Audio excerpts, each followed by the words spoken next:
ESPN Radio. All right, the Packers are going to pick. Yes. Hey. Let's go. It's draft day. That's a huge storyline that we didn't even touch on. Like, there were 8 teams that bailed on the first round last night. Yeah. A quarter of the league opted out of the first round. That's right. That is wild to me. What to watch for, brought to you by PayPal, the official peer-to-peer payment sponsor of the NFL. What to watch for is the success of the NFC East. You both came in this morning saying, that division made some noise last night. So let's run through it team by team here as to why you both are coming in saying this is the storyline in terms of which division got the most improvement or the opportunity for improvement. NFC East. Giants drafted 2 guys, Arvell Reese and Francis Mariota. How do I say his name? I just got it wrong. So I've been saying it right all show long. Now, of course, I said it wrong. Maui Noah, right? If I'm not mistaken. Yeah. The offensive tackle, who I think CC's telling us is probably going to play guard for the Giants. 5-10, respectively. How did the Giants do last night? I thought the Giants did outstanding. They didn't think that Arvell Reese would fall to them. They did. They pounced on it. No hesitation. They came back, and they went with a guy that's a road grader in the run game. Noah, I think being able to protect Jackson Dart, being able to have a firm pocket for him is going to be a huge impact on the program building for John Harbaugh. Think about it from this perspective. The last time the Giants had the offensive line settled, solidified, they were contending for championships in the early 2010s. And so I think they want to get back to that now that they recognize that they got something in Jackson Dart. You hit on the quarterback, that's the hardest part. And now it's a matter of making sure you protect him. If you buy the home, you got to make sure you get the homeowner's insurance. And that is Francis Mariota, being able to draft him, slot him in at right guard next to Jermaine Illuminor, who they extended. You got JMS at center, John Runyon at left guard, and then left tackle is Andrew Thomas. So all of a sudden now you're looking at the offensive line for the Giants. You feel really good about the guys that are going to protect Jackson Dart. You also feel good about the guys that are going to pave the way for the run game with Cam Scatterbo when he comes back healthy. So I love what the Giants did last night. I love what the Giants did last night, too. I think we have to see how it plays out on the field, but good feelings around the beginning of the John Harbaugh era in New York. I love that they got impact players on both sides of the ball. The trenches, yes, the lines. Which feels very Harbaugh, doesn't it? It feels very New York Giants. It's very Harbaugh, but it's also very New York Giants. Yes. The DNA of the Giants, when they have a strong defensive line, strong offensive line, they win championships. That has been it 86, 90, 2007, 2011. Strong offensive line, strong defensive line, franchise quarterback. Boom. There you go. All right, next up, Washington Commanders. So interesting how this one developed. They're sitting there at 7. Mendoza, we know, goes number 1. The Jets made the decision to go David Bailey. Jets, by the way, I like the Jets had a good draft, I think. I can't believe I just said that. Yeah, they did. They had a good night. 3 first-rounders this year, and they have 3 first-rounders next year. Yeah, they had a good night. The Jets are pretty decent in terms of what they did last night. Jeremiah Love stays there at Arizona at 3. Carnell Tate, the big surprise, goes 4. We just talked about the Giants getting Arvell Reese. The Kansas City Chiefs trade up with the Browns to get a cornerback out of LSU. And so, and then all of a sudden, Sonny Styles is sitting there at number 7 overall. 6'5", inside backer, from the Ohio State University, a guy who Gary V represents, Vayner Sports, AJ and Gary represent, and Gary was with us earlier this week. Yeah. And Gary said, you cannot have a character person higher than this young man.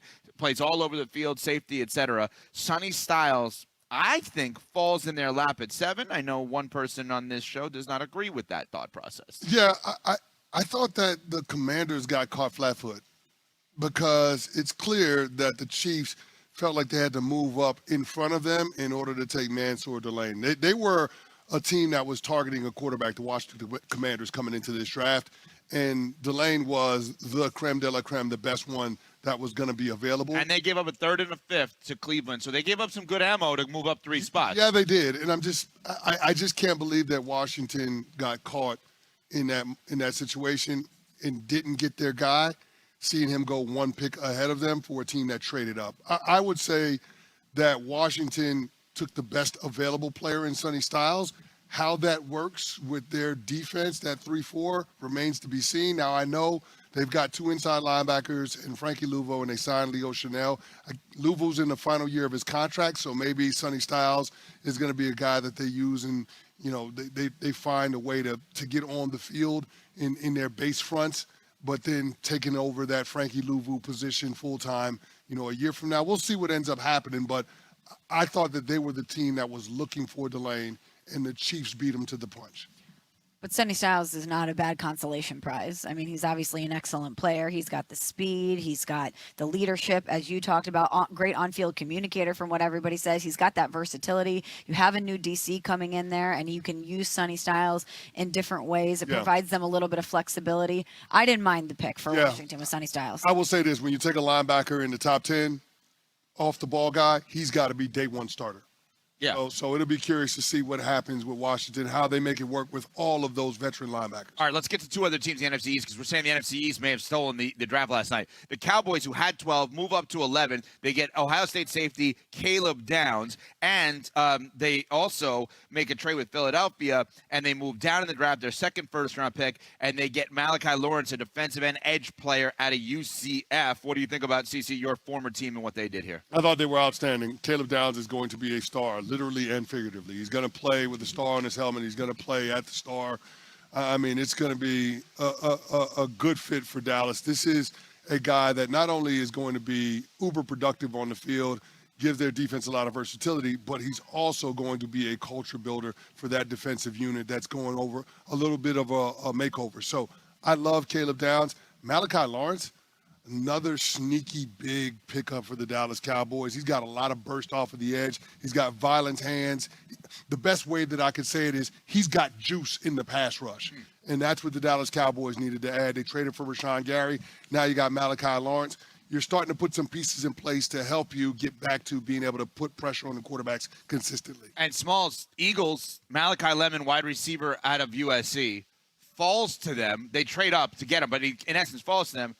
It's almost a non-story, the A.J. Brown. It's like they can say whatever they want. He's going to be on the Patriots. Every move proves that he's going to be on the Patriots. Leave it to Howie Roseman and the Eagles. You get Mekhi Lemon. You add to that wide receiver room. You've already done it so far with Hollywood Brown, Dontavian Wicks. You have been planning for the A.J. Brown departure, and then you just add another really significant piece to that wide receiver room in this draft. I absolutely love this pick for Philly. He's right there for them. He could have been a top 10 pick. And they could say A.J. Brown's still on the team, which he is. He's not going to be on the team for long. Draft crew, and we've got a call of all people, Evan Cohen, to get you in the club? To get us into the club, to get us by the draft day stage. I felt some kind of way about it, Smalls. I didn't even put two and two together because I was with Evan to get in initially. I wasn't with you and Pat.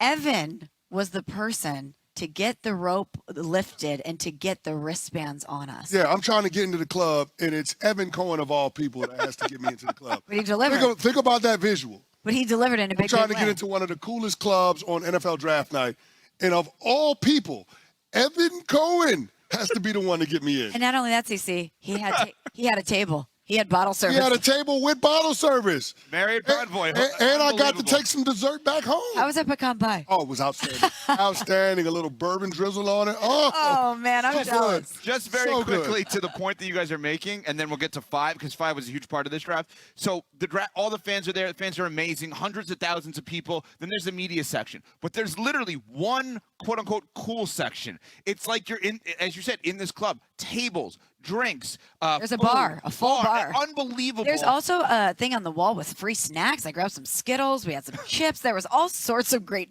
surprises and treats in there. Shout out to Marriott Bonvoy because they said, you know what? If we're going to have this cool thing, we need unsportsmanlike there. Yeah. And we were there, so we appreciate Marriott Bonvoy. So as we're sitting there and we're watching, all of a sudden Carnell Tate gets off the board there. Like, wait a minute. The Giants have their pick now. So who have we talked about for the Giants at 5? We talked about Sonny Styles, linebacker, who ultimately went to Washington. Jordan Tyson, the wide receiver you just mentioned, Arizona State, ultimately goes to the Saints. We've talked about Caleb Downs, safety from Ohio State. The Giants have their pick of the list.